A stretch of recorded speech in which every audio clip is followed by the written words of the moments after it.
Welcome to Merkaba Chakras, where we talk Buddhism in the fifth dimension. Welcome to another podcast episode of Merkaba Chakras. Today, we learn a little bit about Reiki Energy Healing as a modality for wellness and to connect to Source. Hands-on energy healing is an ancient healing modality going as far back to when Yeshuah Ben Yosef was taught how to do it by his teachers in his childhood Buddhist monastery. It was rediscovered in the 20th century by a Japanese Buddhist monk, Dr. Mikao Usui, whom taught it to the world. Today, I bring former CIA analyst Jessica Brodkin, who made a career change into being a successful Reiki Energy Healing Practitioner. And with that, Jessica, welcome to Merkaba Chakras. Thank you for having me. Oh, you look Thrilled to be here. fabulous. Yes, you look fabulous. You have fabulous Sumerian hair there. Thank you. We'll talk about that a little bit later. So, before we discuss your work, and it's fascinating, by the way, can you tell us your story for how you got into this in the first place? Because you started off in CIA. I did. Yes. I started off at I started working there when I was 22, so right out of college. And then I when I was 26, I had debilitating migraines where I would have I would have debilitating migraines and sort of pseudo seizures regularly, and I was not able to work, and I passed out in front of a friend, and he waved his hands over me, and I woke up and my pain was gone, and I was like, what are you doing? And he's like, I'm doing Reiki. And I'm like, I have no idea what that is. Wait, not does he work with you at the in the CIA at the No, time, he was or just a no? friend, Oh, okay. just a friend from high school, from growing up. And then I went back to, this was in New York, and went back to Washington, D.C., where I was living. I found a practitioner, and I started going to healings all the time. And that's how I became a recipient. And then around 9 years ago, around the age of 30, I kind of had a breakdown again, and my sister had a chronic illness, and she motivated me to heal her.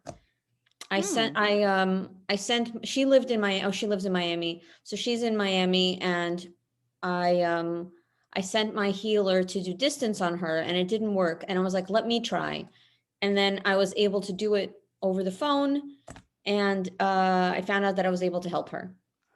Nice. And then I got all the training and the certifications, but really, when I first learned, I really was just and then years later, I found out that my relatives have been doing this for generations, and I had no idea. So let's unpack some of this. So, your sister had, what was the ailment that she was having? Ulcerative colitis. Okay, what is that again? It's the colon. The colon. She had a lot of pain, so Okay.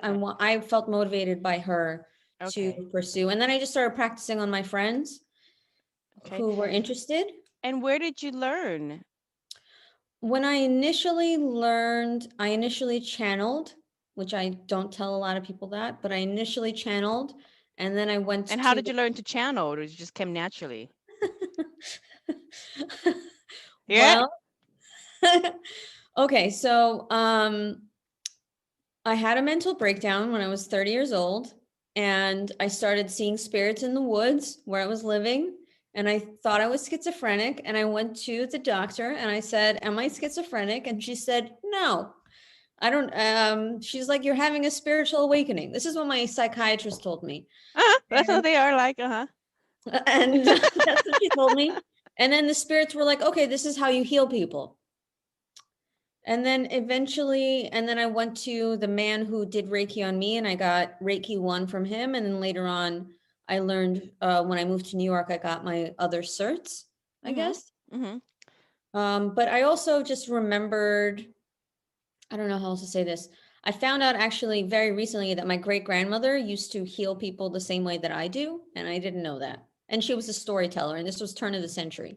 Right. And I wonder how she found it. Do you have any kind of records or stories from family how she learned it? That's a great I don't think it's I don't know.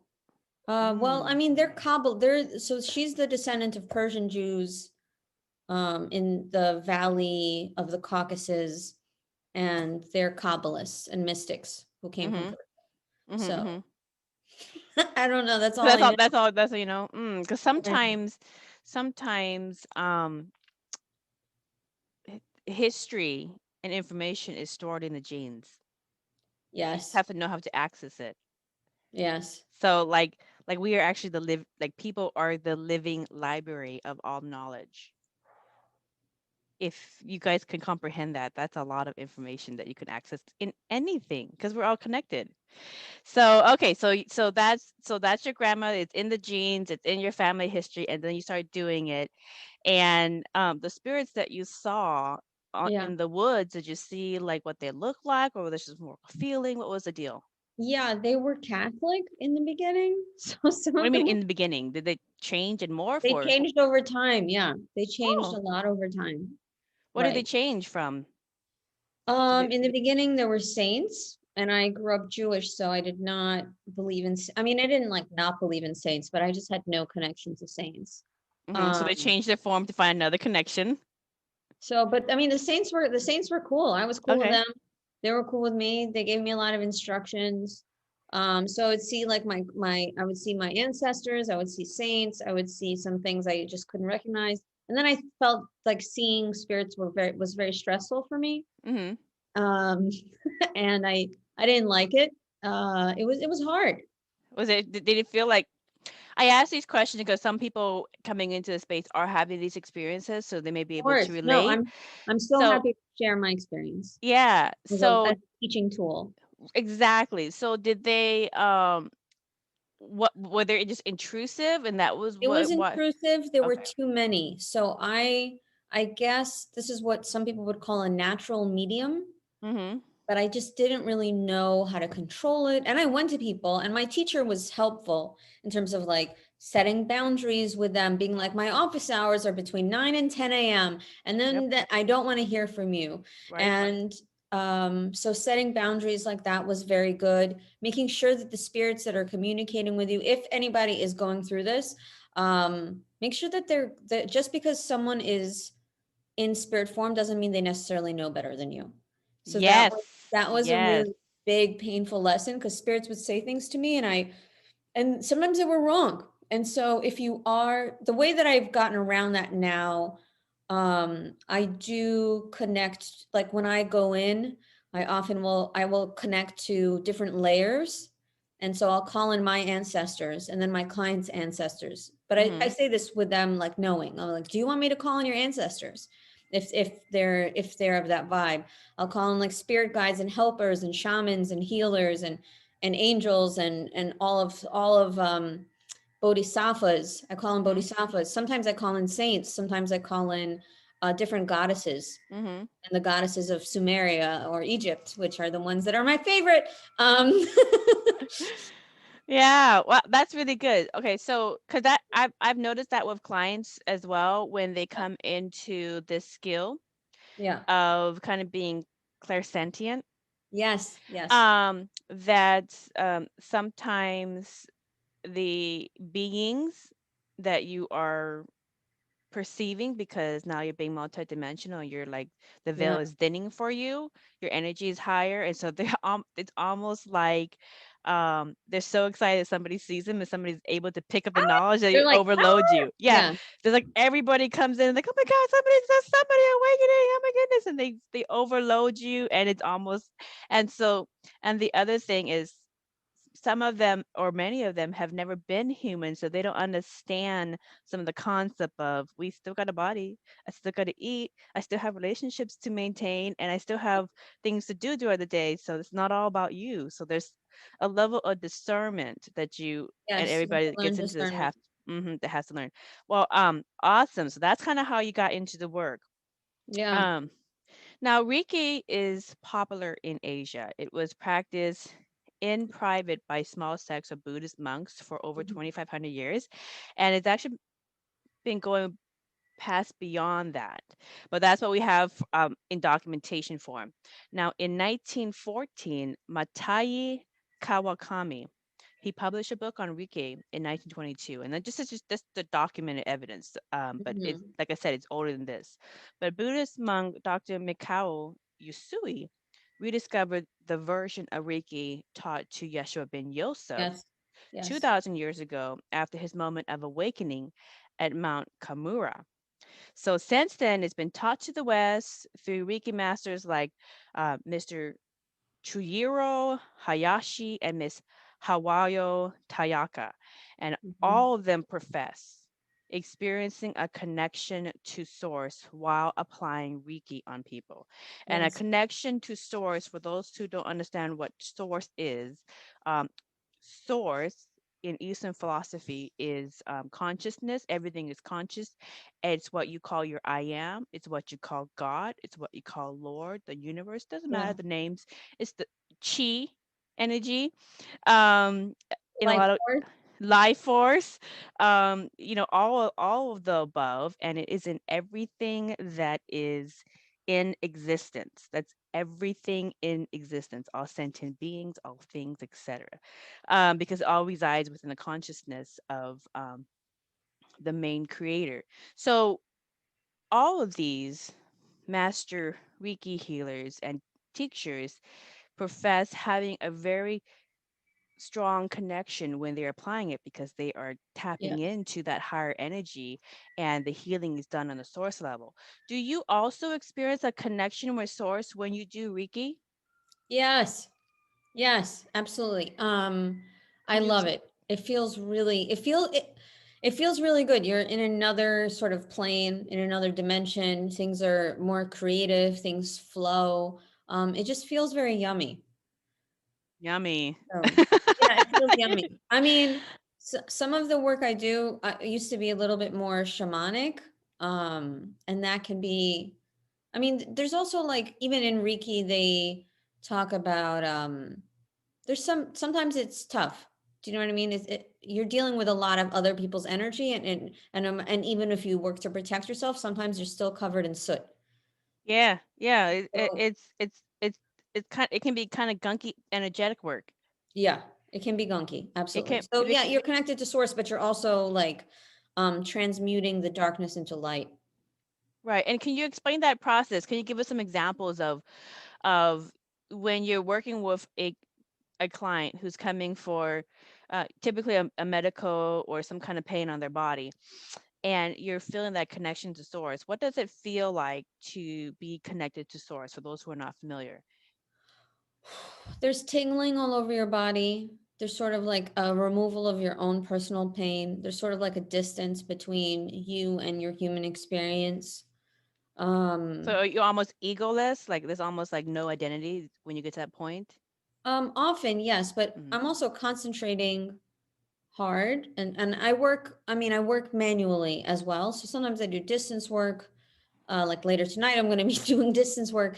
Then there's I also do somatic touch, I guess. So through Mhm. touch to help move energy out. So I'll use a couple of modalities, and through the touch, it's kind of sort of I can feel their pain as well because I'm clairsentient. I can feel the client's pain, and I Mhm. know where to go. So knowing where to go is a very intuitive experience. I use my intuition to read the energy and Mhm. to know where it is and what it means and how to get it out. Okay, so when you're applying Reiki, are you going through their different chakras or different points in the chakras going, oh, there's a stuck here and this is where we need to clear or It's not as procedural. mm-hmm. So I think traditional Reiki is a little bit more procedural. This is more like somebody gets on the table and I like touch I usually touch them somewhere and I'll be like, okay, tell me about your mom or your hips, or you feel this way about your work. You don't like your apartment. This like I'll get like a huge download, and then and then I feel like I'm being guided where to work on them. Mm-hmm. And sometimes they're aligned with chakras, sometimes they're not. So I do want to make sure all the chakras are aligned. So I'll go through them, especially at the end, to make sure that they're all balanced. Mm-hmm. But my intuition will tell me exactly where to go. Sometimes it's right. And there are, 7 main chakras, but I think there are 108 overall. I mean, there are many chakras Oh, in the body. 108. I Oh, think there are more. I think there are a lot of small chakras. There's oh, one, mini many vortexes, ones. Yeah, there are many mini ones. There are vents. ones in the Mm-hmm. palm, but there's 7 like primary ones. Right, right. There's a base one in the foot that's a little more. There's chakras outside of the body. I mean, it's like a whole thing. It's like a I whole definitely system. will go through the 7 main ones, but really the way that I work is to connect to the energy field, connect to any downloads that I need, especially for a new person. New Mm-hmm. person will often have a lot of downloads, but not always. Sometimes people don't want to talk. They just want to Just be give me on the the table. healing. They just want Yeah. the healing. And then Mm-hmm. and then go in there based on what's Oh, going on. Just I don't know if that makes sense, but yeah, I mean, that that's the makes way I do sense. it.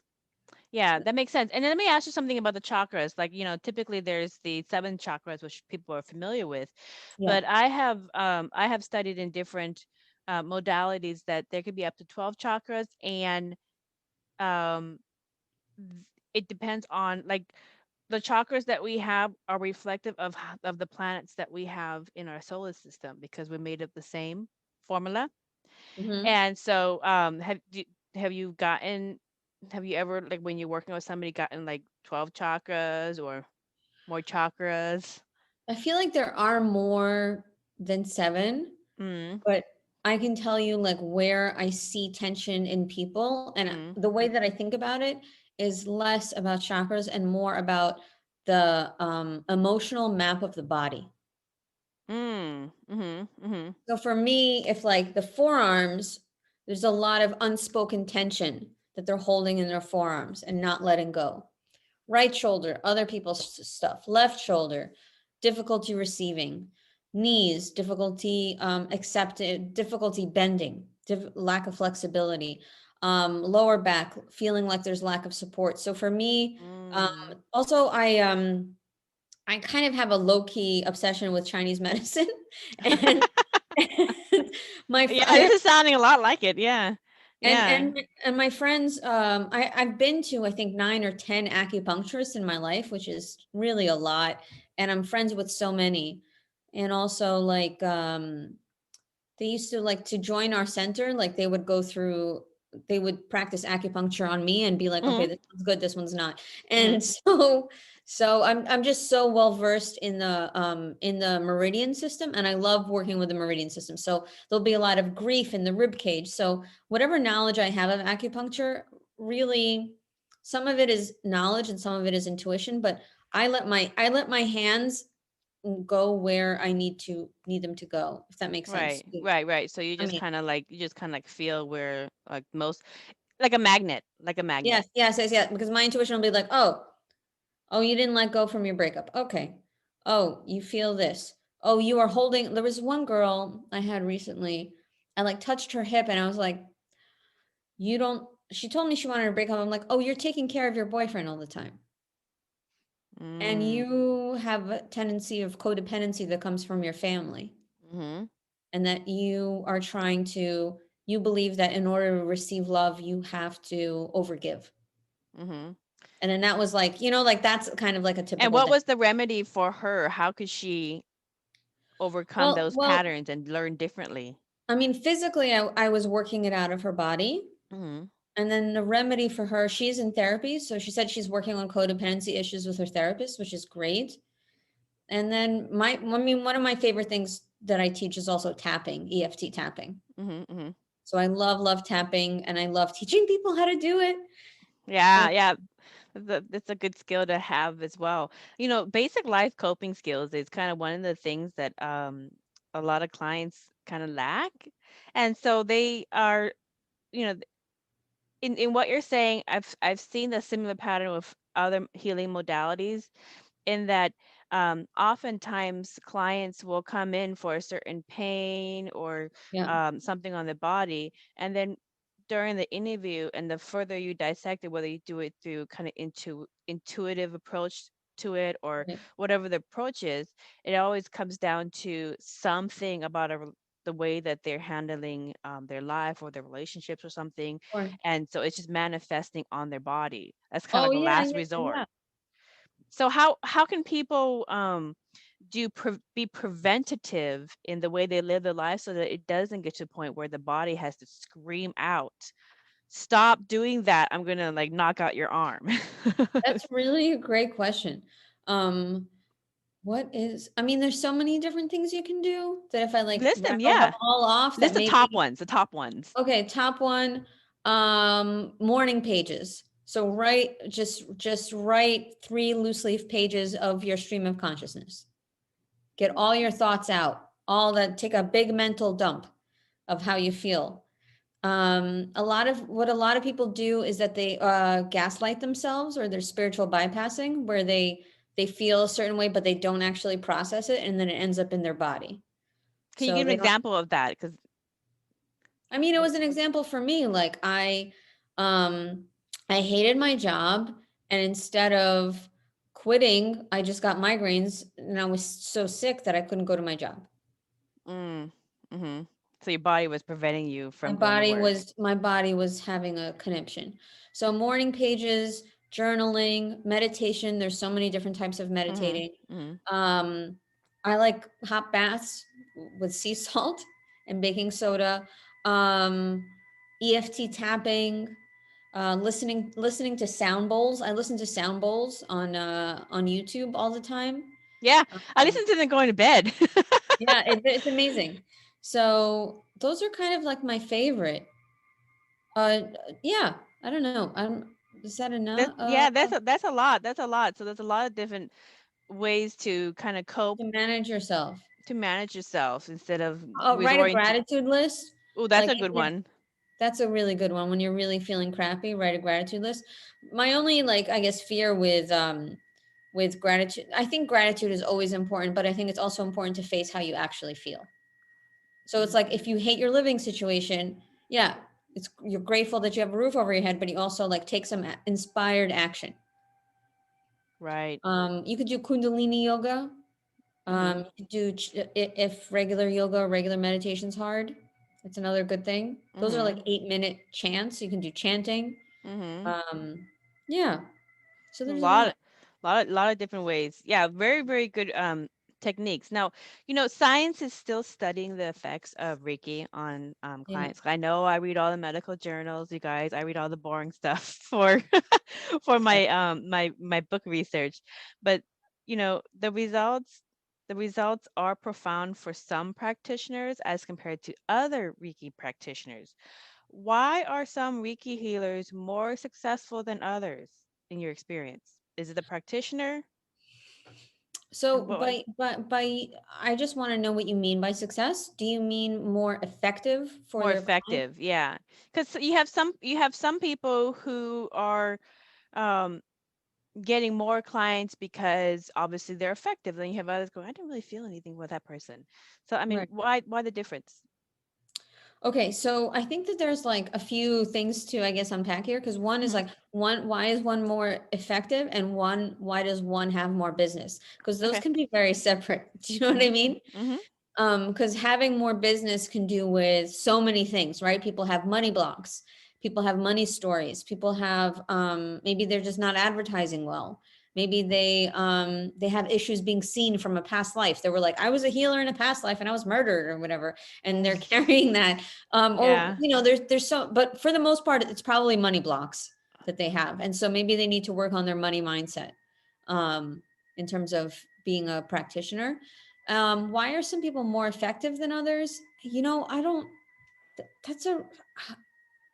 I don't really know. I mean, I have I mean, like ideas. earlier, like when your sister was sick and you Yeah. had someone tried to do Reiki on her, he wasn't as effective, and then you did it and you were more effective. So, Yes.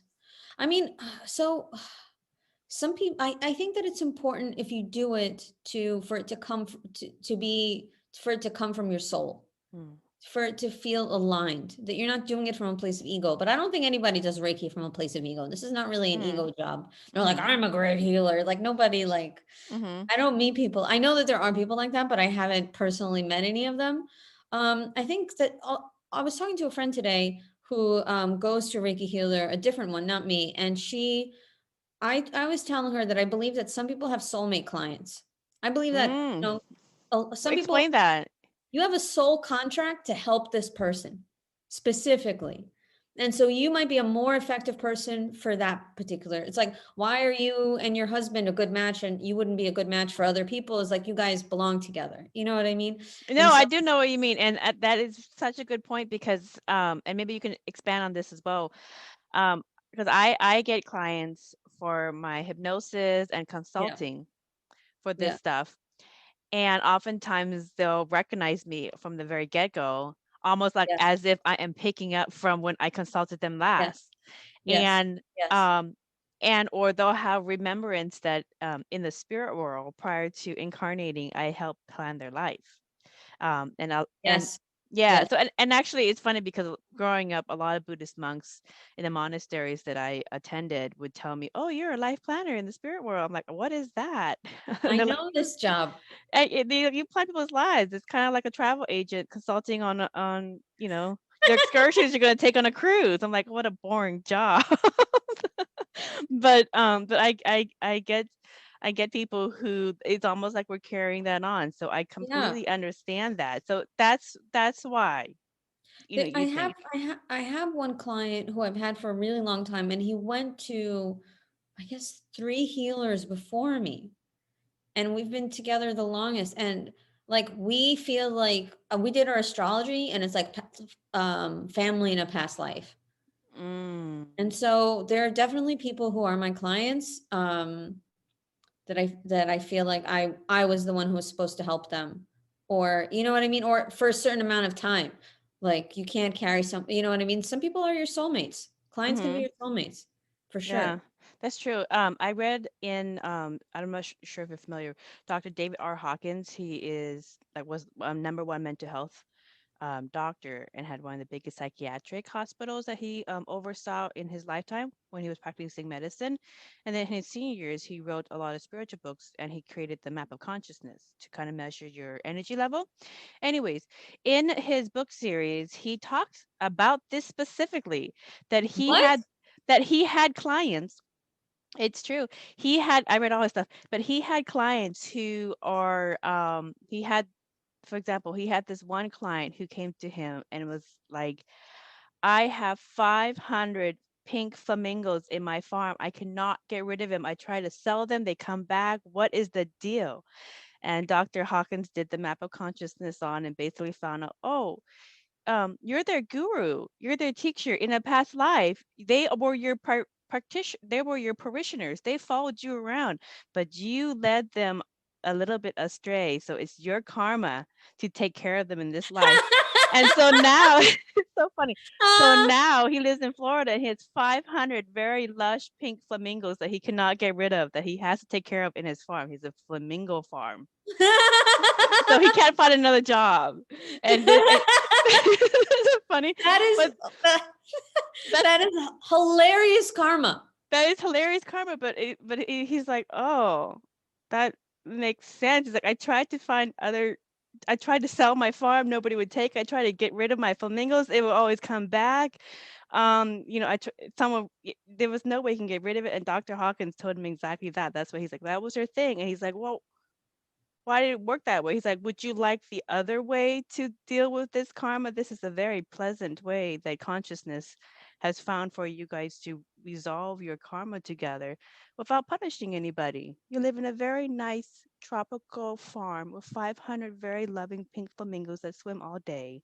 I mean, And I it's love very flamingos. graceful. Yeah, it's a I very love them. graceful way of resolving the karma.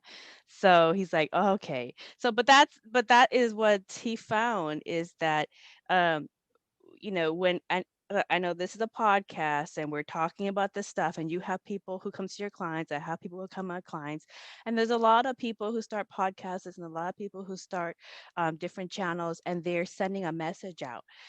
what message you get sent out will follow you around. And those subscribers who follow the work will be tied to you depending on how much they subscribe to you. So be cautious of what you put out in the world, because you might end up having them all be your flamingos in a tropical flamingo farm. Honestly, that does not sound bad. That sounds really nice to me. But I also Yeah. I love the tropics and I love flamingos. So Yeah, I thought it was beautiful. I thought it was a beautiful, beautiful way.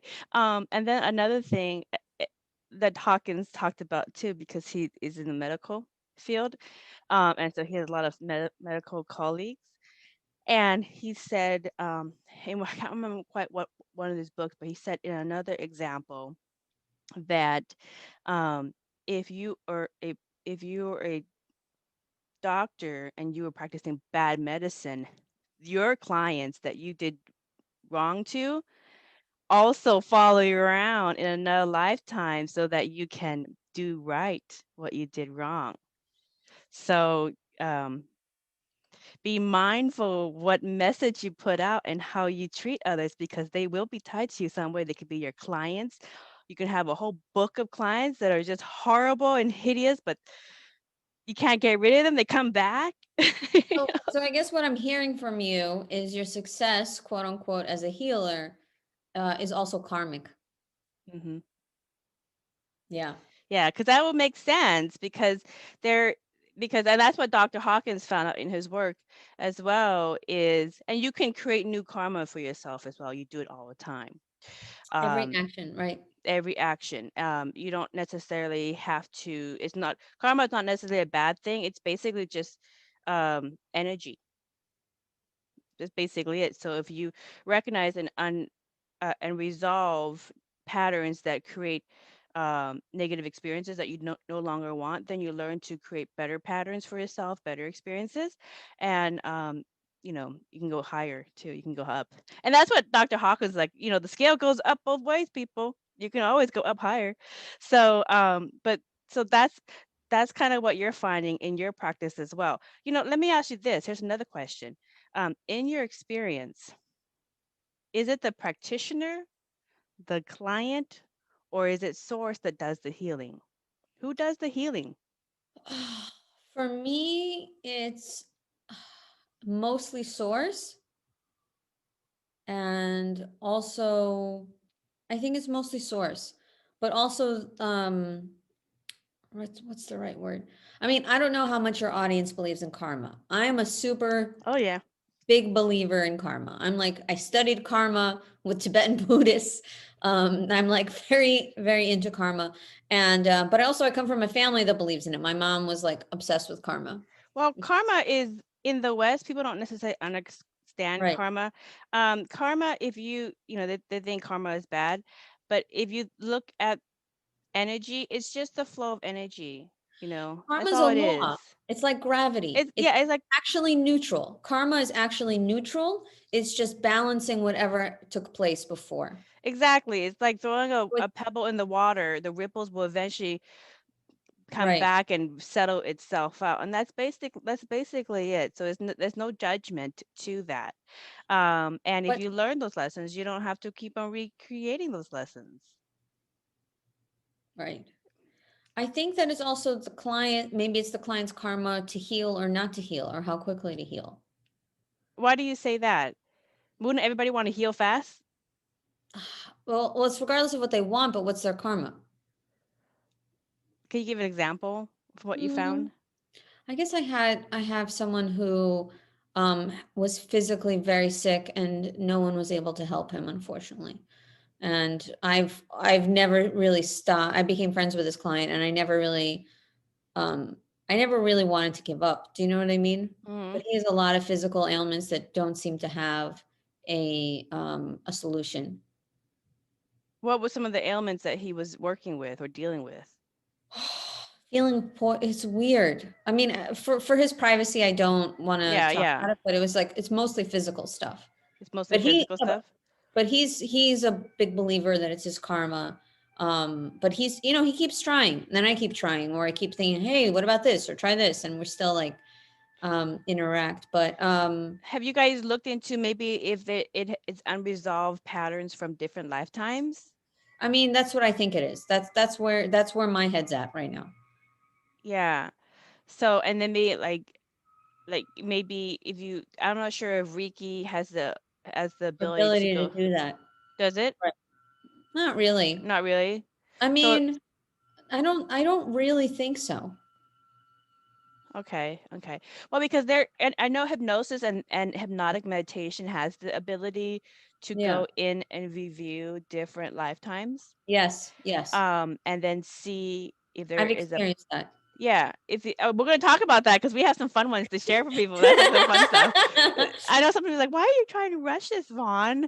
But yeah, we have some fun stuff about that. But I know some of those modalities offer the ability, whether you do it yourself through hypnotic meditation Right. or you have somebody help facilitate it through Yes. any kind of hypnosis, all many of them very much the same process.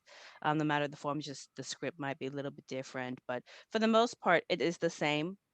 Right. um and I've studied a lot of different hypnosis modalities in my 20 years of scientific research into consciousness.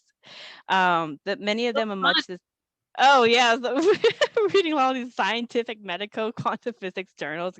They are very dry, but I got the material.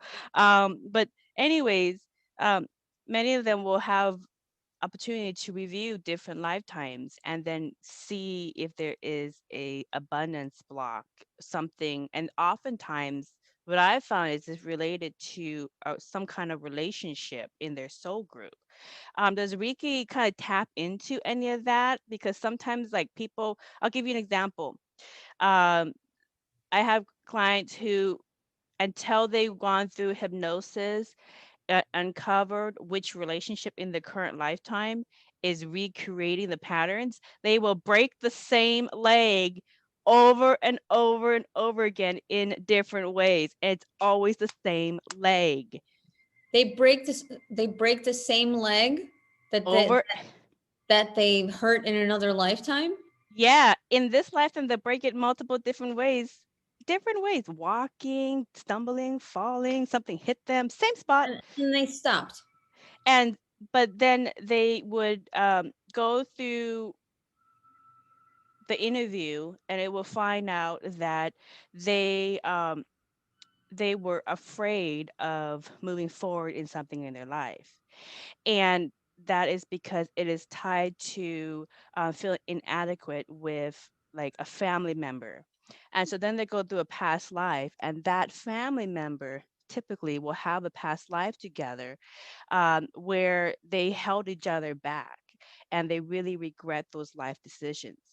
And so the leg is like, you're not going to go forward. So I mean, it's those kind of things, and so sometimes it's like, That's amazing. what I need to hire you immediately. yeah, yeah, I have plenty of I've got some work for you right now. We're gonna I have plenty of second half of clients. this podcast. I'm going under hypnosis later, people. Like I'm just We're going to talk about your Sumerian background, but yeah, what are the likelihood that you break the same leg in your lifetime multiple times in the same exact way in multiple ways? What's the likelihood of that? So, and sometimes some clients will have all of a sudden at a certain time. I had a client where once she got to a certain age, she would have this, they call it kind of like a mole, but for ethnic people, it looks dark. a Okay. keloid. A Keloid. keloid, yeah. So she had a keloid stripe that kind of went through across her chest. And then as she got older, she got another one, and they looked like a triangle in a line. Her doctors couldn't figure out why would it grow in this very unique, perfect tattoo pattern. And there were legitimate keloids. She couldn't get rid of it. And what was found out in her session was that one, she was part of a tribe, and that was her unique marking in an ancient tribe. And then two, she chose it to prevent herself from getting desperate and going into prostitution. So it would prevent her from taking kind of weird kind of jobs in college and everything else. So, and it did. It complete, but it also kind of made her unconscious about her relationships with men because Self-conscious. she was afraid they were going to judge her because of this tribal-looking keloid. So once she figured out, then she was like, okay, I can at least accept it and stop hating myself for this this thing on her body. So so sometimes yeah, so sometimes these things, can the answers could rest in different lifetimes that you just have yet to resolve. And so have you seen anything like that with your clients in Reiki? I mean, I did. I don't even really understand how it resolved. Mm-hmm. But I just did a session with him. He was 11 at the time. He had a past life that he was having nightmares from. Ooh, okay. I did a lot of healings on his mother. I was talking about soulmate clients. This family and I have some sort of crazy karma. Like they are Like my soulmates. explain that. Explain that.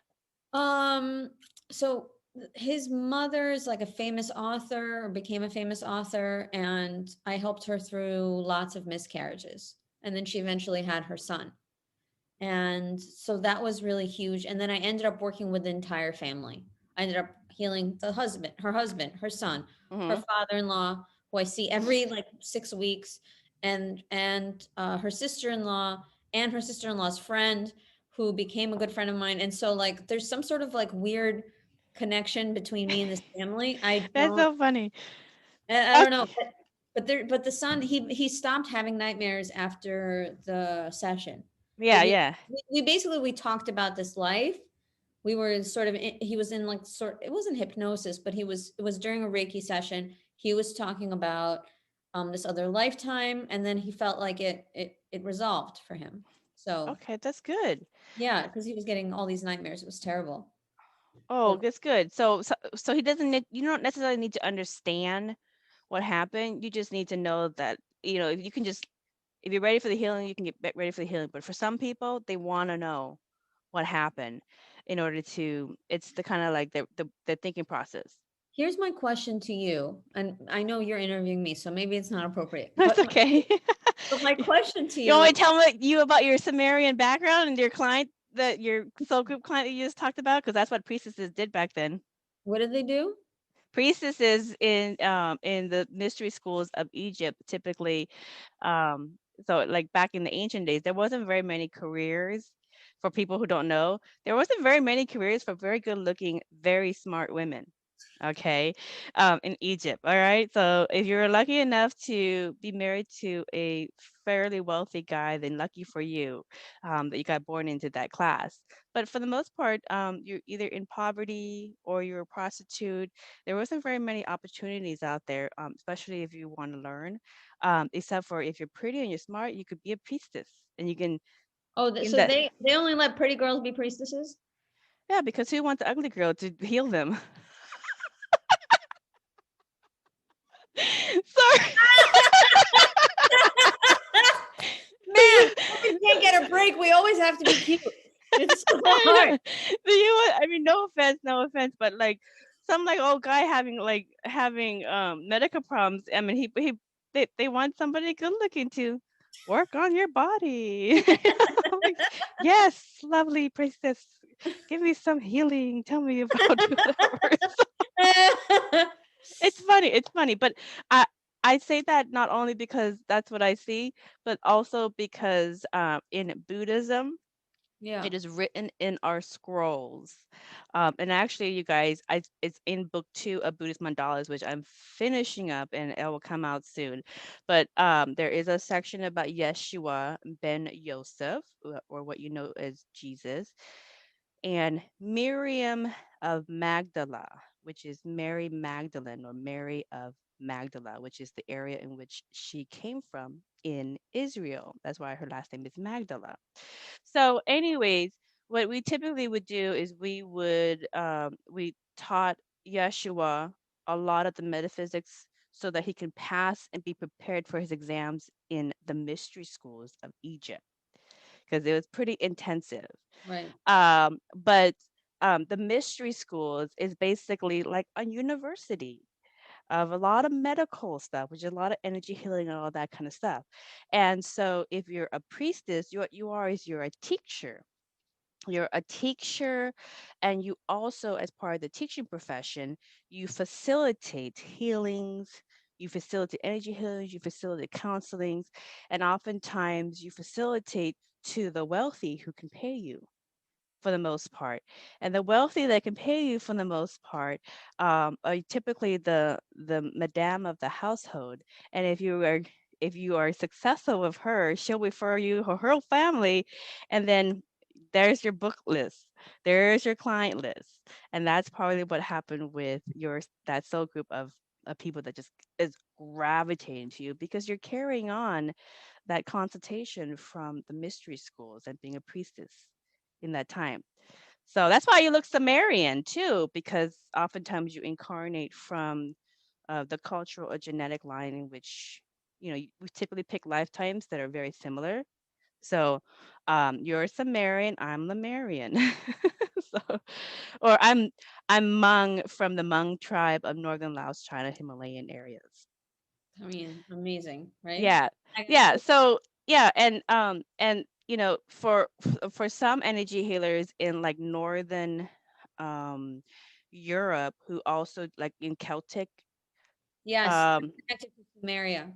yeah, some of them are from Lemuria, but they're also kind of a bridge to Atlantis, being priestess in Atlantis. So, but anyways, that goes into a different book project that I have yet to finish. We're getting that. It's the pyramids, megaliths, and tribal folklores of Asia, Europe, Africa, North America, South America. So it's Oh, quite a exciting. process. Yeah, but anyways, not to get into that, but that's the concept of soul groups as clients, just kind of like we talked about with Dr. Yeah, Hawkins himself had yeah. found that um people like different preachers will get their own practitioners or their own group of people, and you see those evangelists on TV who they have their own like big speakerphone and big auditoriums of people, and whatever path they lead to is creating some of the things for if they choose to reincarnate again in Buddhism. um they may get 2,000 chickens or something. I don't know.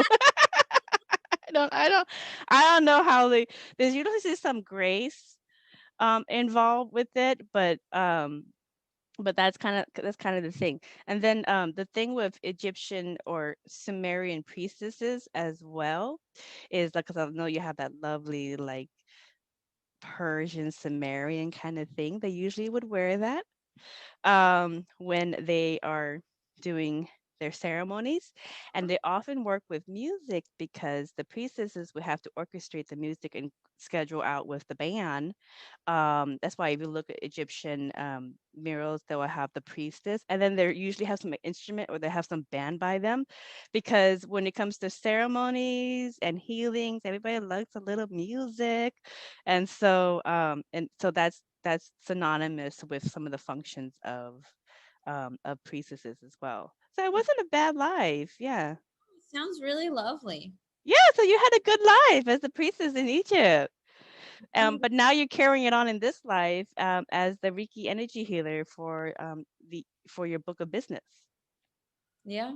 And it's so wild because when I got this in Morocco. When I saw it, I was like, I have to have it. And it was very expensive at the time. And I was just like, I don't care. I was like, I had to. And but yeah, I wear this as a shield when I'm working. But this to me is like my business. My best friend calls it my 3-star general of the spiritual world. He's like, you're wearing your stars, you're ready to go into spiritual battle. And so yeah.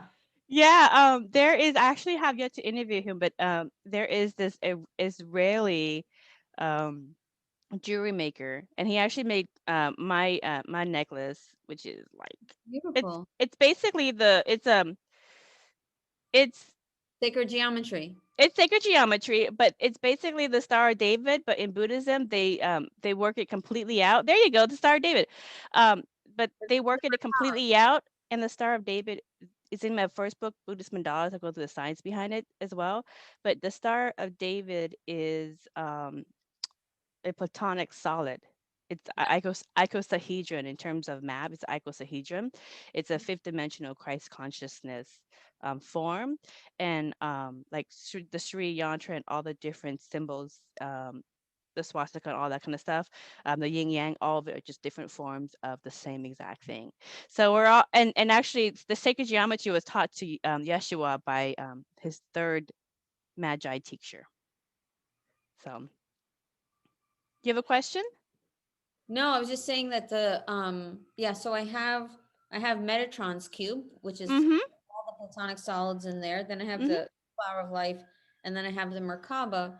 All the same thing. They're all the same thing. They're all together. I like them all together. Yeah. But yeah, the Merkaba is also the symbol of the heart chakra. So the Jewish Yeah. star of the heart chakra, which is Yeah. consciousness, is from the heart chakra. Exactly. Exactly. Yeah. Buddhism is the this chakra. Sorry, the sixth chakra. Buddhism is supposed to be the pineal gland, isn't it? Well, Buddhism, the word Bud from Sanskrit just basically means to awake. So it's just somebody who awakens, who is awakened within the matrix and sees the holographic illusion of the Maya, Yes. and they see like the waving. They see that it's not. I gotta get out of that consciousness because it's almost like just be solid. But because you are more awake within, and you see the energy more, you understand it's all malleable, and that reality is uh, reflective of the consciousness that creates it. It's very metaphysical. It's stuff that you would know in there, from your Sumerian background. Nice. So, but um, but the other thing also is, let me ask you this. Let's go back to the interview. You're so funny. I feel like I'm giving a consultation to one of my clients, going, okay, so this is okay. So your clients' imbalances, do they relate to dense issues from past lives or past memories that are held in their auric field? Have you been able to kind of, when you're reading somebody's Reiki energy, go, because you were saying you like, oh, this is relates to this and this relates to that. I mean,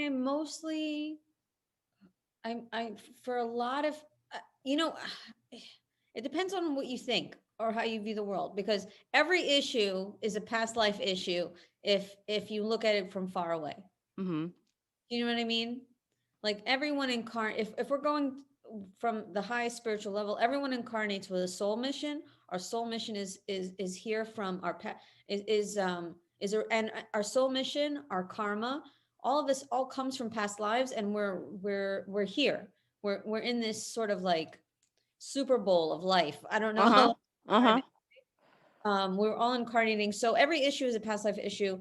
I don't I mostly work with it depends how deep the person wants to go. Mm-hmm. Also, often I work like, so most, you were saying earlier, maybe not for the recording, but when we were chatting, that Uh-huh. 80% of issues have to do with mom and dad. Most of the time, that's what I found, and many Most other of of the my time, teachers as well. right. Most of the time, the issues have to do with the mom and mother and father. And the mother and father is also, for a child, the first relationship with God or the universe. Mm-hmm. When Mm-hmm. you're a baby, your parents are God. They Right. are responsible for feeding you, for taking care of you, for shelter, for love, for affection, for your nervous system, for your attachment system. And then to all the people who are looking for love and having issues there, so many of our issues are attachment issues. So are you Mm. securely attached? Are you anxiously attached? And that's classic psychology. So I Yep. feel like all of this, if you like, I don't know, if you believe in past lives, which obviously you and I are like obsessed. Oh, I'm Buddhist. I believe in past life. I mean, There's a whole elemental to that. Yeah. yes, yes. And I'm, I mean, I almost converted to Buddhism, but I didn't officially do There's it. nothing to convert to. You can't Well, convert to. I mean, Buddhism is just basically the study of everything. So I there's mean, nothing to I convert was to. going to take vows. What So what's that? you could take vows, like you could do a refuge, like you can take vows in Tibetan Buddhism. you can take vows of no. I mean, Well, you can. I mean, you could. It's just basically mantras. You can say anything, but there's no like, no one's gonna excommunicate you. No one's gonna initiate you. No one's gonna do anything like that. It's just basically a principles to live by, and then don't kill, right?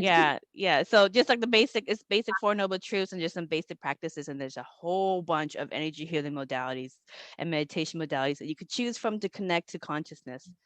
And when you say the scrolls, were you talking about the sutras or? Oh, they're just basically books because we document everything. All Yeah. the monks are just basically scribes. That Huh? just it's a university, it's an ancient university, and over and they've gotten so far in the study of consciousness and metaphysics that they basically just secluded themselves into their own little schools, and over time they became monasteries, and the scribes, the monks became scribes, and that's why they do a lot of the hunching because they're just sitting there writing all day. And so the luckily Bodhidharma, which is one of the master teachers in China, Mhm. Bodhidharma actually was the teacher that taught Kuan Yin, the famous female Buddha of China, Yeah. all many of the things that she learned, and then she took it all the way. But anyways, he had kind of came across a monastery and said, "Oh my goodness, you guys are all fat and cripple. You guys need to work out." And so he taught them kung fu, and that's where the Shaolin monks learned kung fu, was from their founder Bodhidharma, who taught many of the principles and also taught them the principles of kung fu, which is chi in action. So, but so there's a lot of different modalities to connect to consciousness, to connect to the energy force, the chi of all things and all and everybody. You could do it with kung fu if you do it, if you know how to do it Kung fu correctly. is related is kung fu is related to qigong then? Many of the basic Bodhidharma, the basic principles of kung fu, and I'm not a kung fu artist, anybody there, because I know there's people who get really into it, but the basic principles of kung fu, Bodhidharma kind of taught them like just different ways to be kind of like a dragon, kind of like a tiger, kind of like a snake, and there's certain movements of energy for the different positions. Yeah. And yeah, and those movements of energy really help tone the body up and kind of get the body moving. So a lot of the monks in the Shaolin monastery and the surrounding areas started adopting that to kind of break up the monotony of writing and scribing all the knowledge all day long. Because when somebody found a new meditation technique, let's write it down.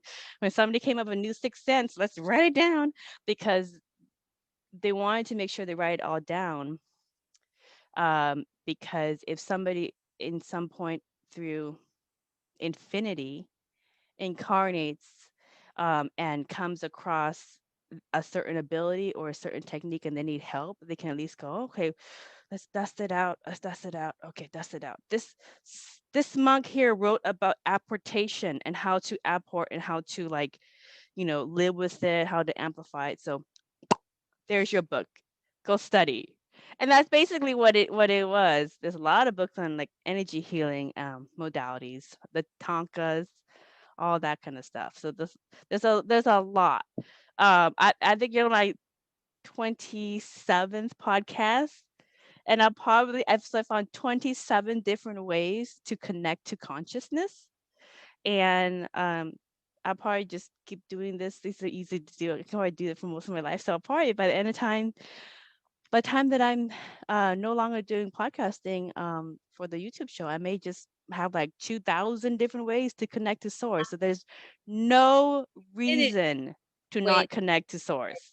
There's infinite ways to connect to source. Yes, and there's so many fun ways. You could do it with Kung Fu, you could do it with Reiki, you could do it with other things. There's so many ways, and none of them is better than anybody else. They're just different because everybody resonates at a different frequency, so they're going to be attracted to certain things more than others. And then it changes over time. Yes, So different people have different medicine for you. yes, exactly. My therapist is going to have different medicine than, let's say, your past life regression. Yeah, and yeah. So and I think they're fun. So I'll get into an energy circle or anything. I'll do it. I have so here's my question to you, if I may. Okay. Yeah. What if a past life is really disturbing to the client? How do you handle that, or do they learn information that they really wish they didn't know? Does that happen? Yes. So some past lives, some people will tap into past lives where they were a slave. Okay. Okay. And the thing is, when, like, if you're doing hypnosis, you can any form of hypnosis, you get to the part where you talk to consciousness itself, and you go all the way back to, why did you plan that life as a slave, and why did you go do that stuff? And what's surprising is, I've had clients, because I had a life as a slave too, and I'll tell you my lifetime. But what's surprising is, they play into different lifetimes. So maybe you had a life as a slave so that you know what it feels like, so that you could overcome it in that lifetime, or you could overcome it and it builds into just a bigger role in the next lifetime. Does that make sense? So it's kind of like mini lessons built up, so that, it's kind of like when you go into kindergarten and you learn certain principles as you go into different grades, and then all of a sudden you get to a part where you've learned the basics, and now you can create even bigger. So, but while they're going through it, if it's traumatic, they don't have to experience it directly. They can experience it as an observer. So you know how to do that. Yeah. Yeah. So, like, in a lot of hypnosis, like, if the client, because when they're going in, and they're having basically a lucid dream. Yeah. Okay. And when you're in a lucid dream, it looks so real. You've had those dreams where, like, it's so real. It's almost like I could touch it. It's almost like Yeah. I was that person, because you are that person. That you're more than likely having a Mind review of free, a past. right? Yeah, you're more than likely having a review of that past life. And oftentimes in hypnosis, my clients will go and review certain lifetimes that are critical for their understanding of whatever they're working with in this lifetime. And then later on, they would go and they would fact check some of the material, and it will always come back accurate. And they didn't know anything about it. So, that's always very interesting. They have lots of fun going and following and trying to fact check what they find. And they're like, oh my God, this is real. So they always have, I said, you have fun with that when you go home. But for now, let's just focus on what is the information that you need to get out of this. Because, it's just like in your life, you're going to have some traumatic events. Sure. Okay. You can relive them directly and let them affect you, or you can learn from them and take what you learn, and and see it that way. Or you can be an observer from afar. You don't have to really live it, go through it. You understand the difference? Yeah, of course. So that's one thing. But yeah, that's pretty much the case when they come up with traumatic things. So, like I'll tell you an example. Okay, so because I do past life, all life regression basically. And I did a lot of different ones on myself before I started to do it and offer it, just for learning. And in one lifetime, I was a mulatto slave girl. I was very light skinned, and I was traded to my master to be his mistress. Okay, and back then there wasn't very many choices, so it was looking pretty good. So so that was just my lot. So I was traded to him. It is my husband in this lifetime. Now, here's the thing. No, no, no, this is really funny. So he had bought me because obviously it was very beautiful. And the beautiful slave women are not part of the typical slave trade. They're kind of presented like in a kind of like a show gallery, Yeah. ballroom kind of thing, kind of like date whoever in a ballroom. So anyways, but he picked me out and fell in love with me and paid for me pretty handsomely, and I was his mistress. But he was a young guy. He had inherited a plantation in the United States. He inherited a plantation, and he went to the Barbados at the time to pick me up, and kind of, because that's kind of like the hub. I didn't know this. My husband didn't know this at the time. But I am having this after we went on our honeymoon in Barbados, and we went to this plantation, and it was like my husband just automatically had to go to the bathroom. He just walked straight there. The bathroom came back, and I was like, "How'd you know where?" And he's like, "I don't know. I just know where it went."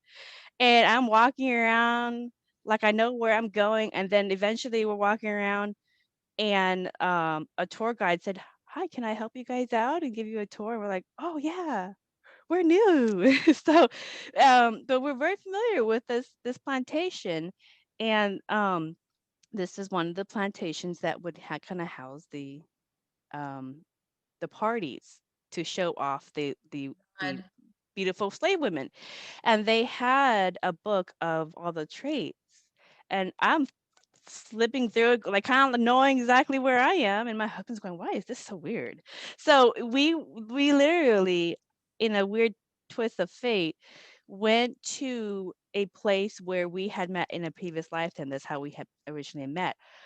Um, Now my husband, he bought me from somebody else who is in this lifetime, okay, who is a businessman. Um, and he's the only child in this lifetime. In that lifetime, he was the only child to inherit everything. Same thing of this lifetime. And we went to his plantation in the United States. And because he can't marry, because we fell in love, he can't marry me. He just never got married. Well, he got so old that they're like, you have to have an heir. So he, married this white woman, and never really loved her because we kept the relationship. I ran away to the north. It broke his heart. He almost died. His wife, he did have a kid with, and I ran away with our kid because we had a kid, but I didn't want our son to be enslaved. So I ran away with my son to the north, like Canada. And he was so brokenhearted that he almost died, and his wife went and found me and asked me to come back and said, "I'm not going to enslave you. I promise you're going to have free right to go back, whatever." And so I came back, he got better, and then he would come and visit me at my home up north, like every quarter and stuff. But in this lifetime, she's his ex-girlfriend that was completely psychotic about him, and it's the same person. So it was the same kind of groups over and over again.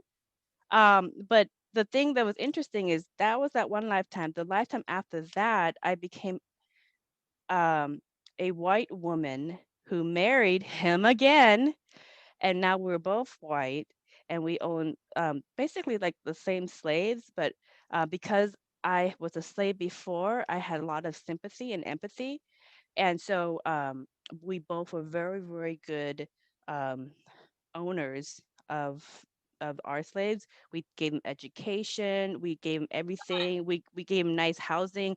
All the other plantations were very, very envious because we set an example that made them um, not like us because they weren't doing the same thing.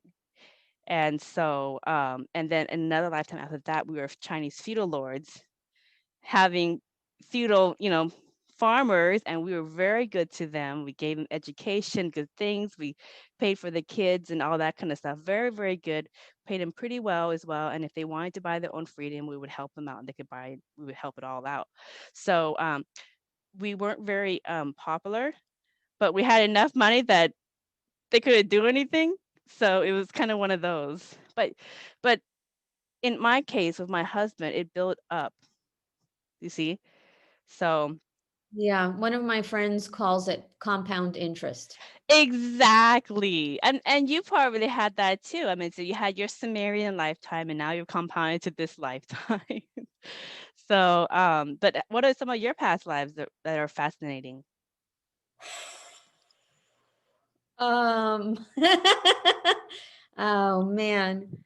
Well, the one that I remember the most that I remembered when I was a kid, this one isn't as I remember drowning off of a boat in the Caribbean, and I was a black man who was Mm, on a pirate ship, and mm, I had memories of drowning, and I refused to get on boats. Like I refused to get on a cruise.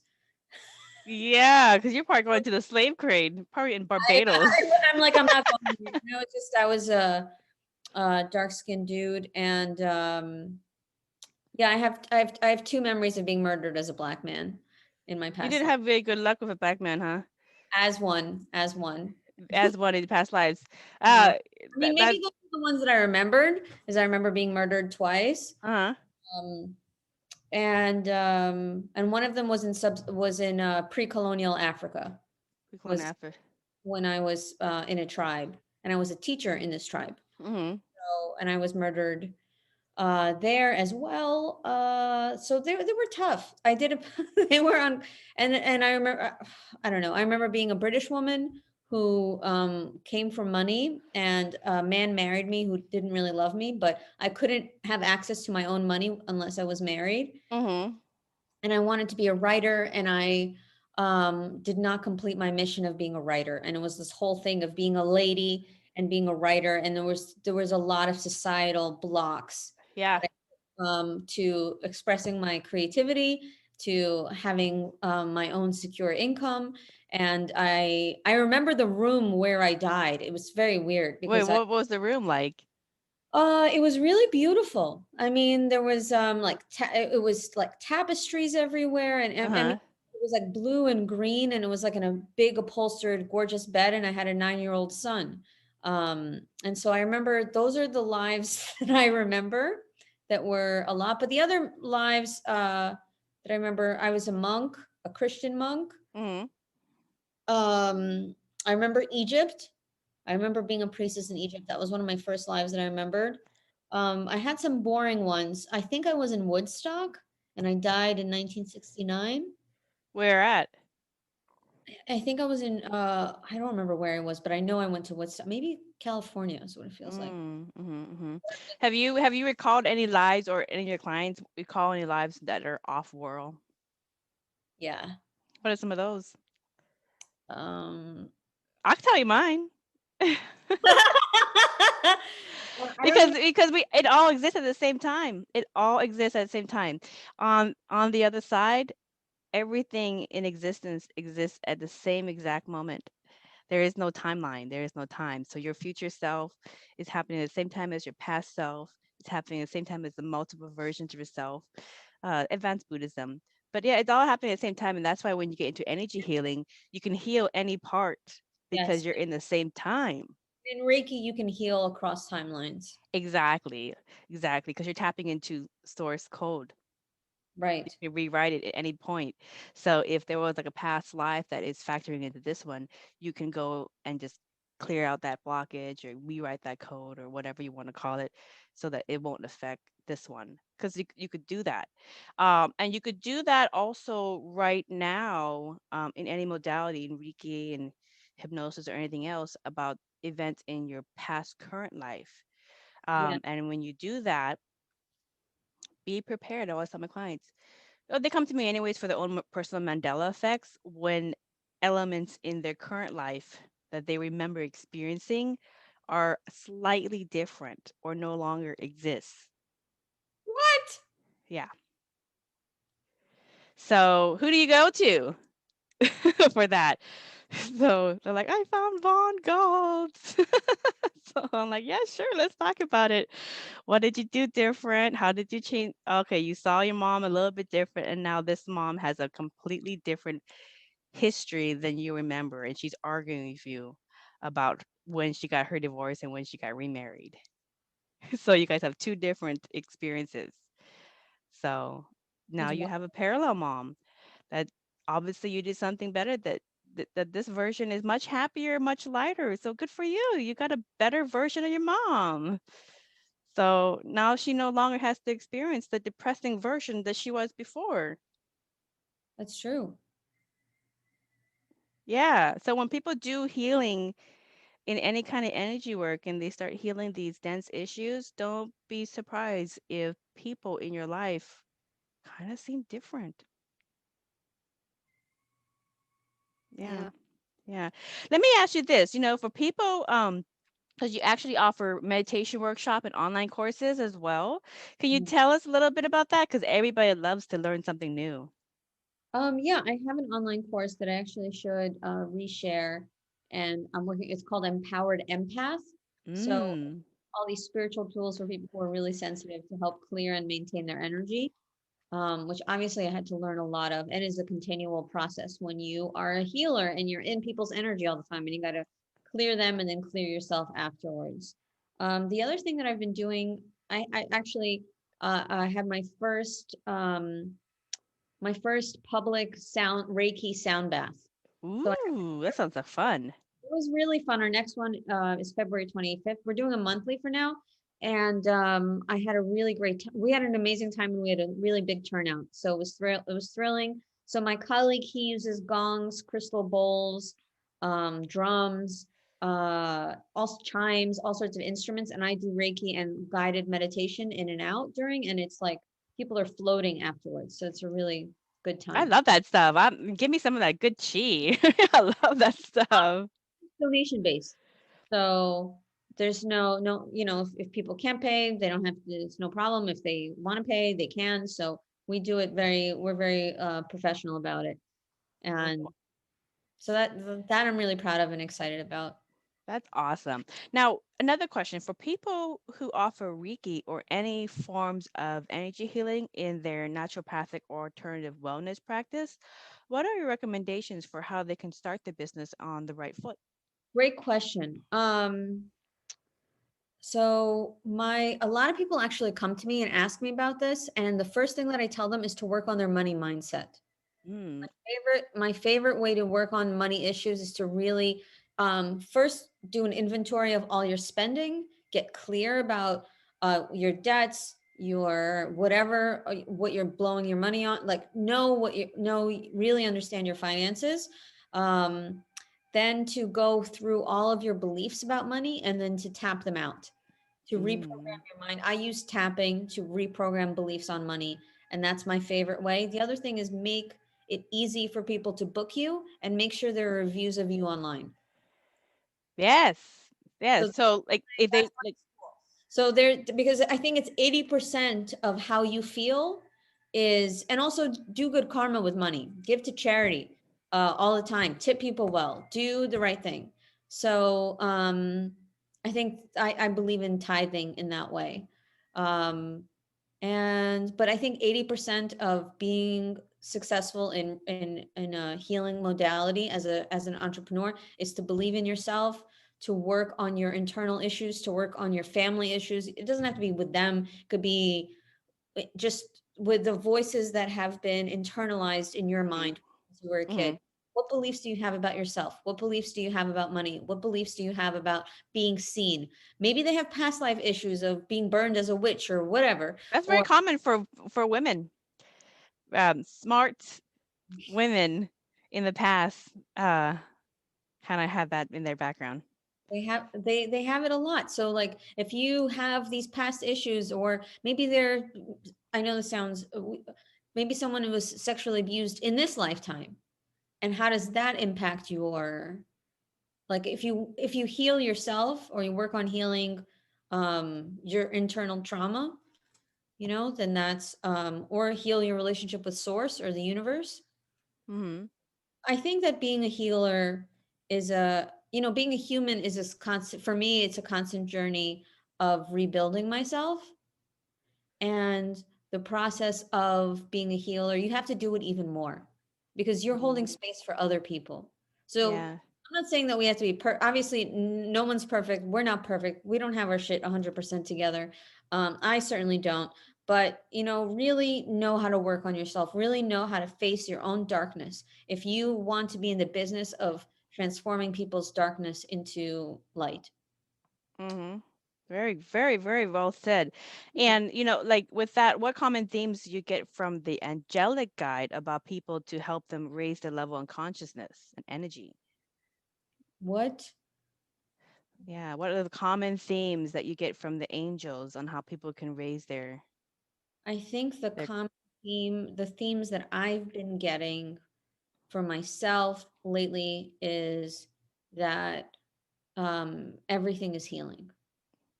That's so true. That's true. And let me ask you one more question about that, since everything, because people typically think that healing has to be like energy healing or. Does not have to be hands-on people. Healing could be when you walk in a room and you brighten someone. Healing could be when you make someone laugh. Healing could be when you write a book or do a podcast, people read it. Sometimes people feel healing when they relate to your story. Mm-hmm. Who, because I did the CNBC thing where a lot of people contacted me afterwards. Uh-huh. On the CNBC thing, I said that I was divorced. And that was something that, like, one woman related to the fact that I was divorced. Another person related to the fact that I did comedy. Another person related to something else. But like, for me, the more authentically you share your story, the more people's hearts you will touch. Mm. And when I was younger, I felt that in my bones that if I shared my story honestly, that I would be excommunicated or something, or shunned. While in the reality, it's the opposite. The greater the vulnerability, the greater the connection. Beautiful, beautifully said. Well, Jessica, thank you again for an enjoyable interview about, yes, about this age-old energy healing modalities. Hands-on energy healing is a beloved healing modality in Buddhism and in many Eastern schools of thought.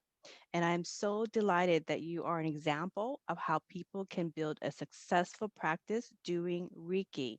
So for more information, everybody, about Jessica Brodkin's offerings, please visit her website, which is loveandlightservices.com. Thank you again for our listeners for listening to another enlightening conversation. Until next time, blessings. Blessings. Thank you so much.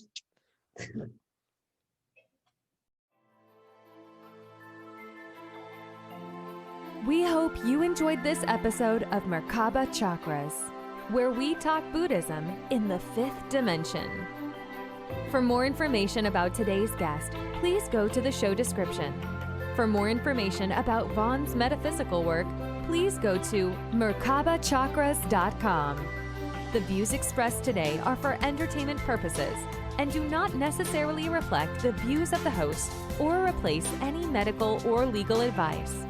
Don't forget to subscribe for more interviews about the 5th dimension. Until we meet again, blessings.